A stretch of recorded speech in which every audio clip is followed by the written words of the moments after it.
So, considering the fact that I put out a video and nobody really seemed to comment on it, which I'm not shocked about, I'm still a small content creator at this point, I figured we'd just go ahead and talk about Baldur instead of Loki first, because Loki plays a pivotal part in most of Norse mythology and the downfall of the gods. So let's just go over Baldur and his story first. So in many of the renditions, Baldur essentially had a prophecy saw to him in his dream. Frigg got promises from everything living and non-living in the land that they would not harm him at all, because that was what the prophecy was, is that he would eventually die, which is impossible for gods to do. They pass on via their own choice, not die by any necessary means like that. Regardless, Loki saw this as an opportunity because he thought that this would be fun. And he went to the party that Baldur was holding with the plant in hand and essentially killed Baldur, which everybody did not think could happen. Regardless to say, Baldur ended up descending to hell because his spirit was no longer with them, which is weird, but you'd have to read the stories. There was a lot of convolution in this tale.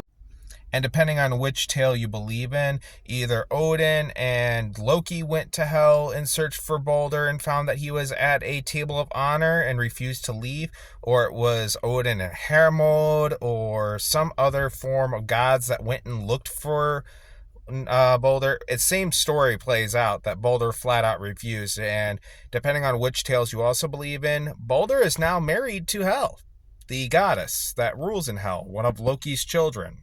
So it's just really weird, but there's a lot of ties of people saying that this is basically the same thing in Christianity, that Baldur is essentially Norse Jesus, which, okay, yeah, I can see where they're drawing the ties to. Baldur plays a huge part in with his death, bringing about the whole prophesial tale of Ragnarok and the start of it. But one thing is for certain, that Baldur was also told that he could return back to Valhalla. And Hel told everybody that the way he could return is if every single living thing or non-living thing wept for Baldur. So he got the nickname God of Tears for this.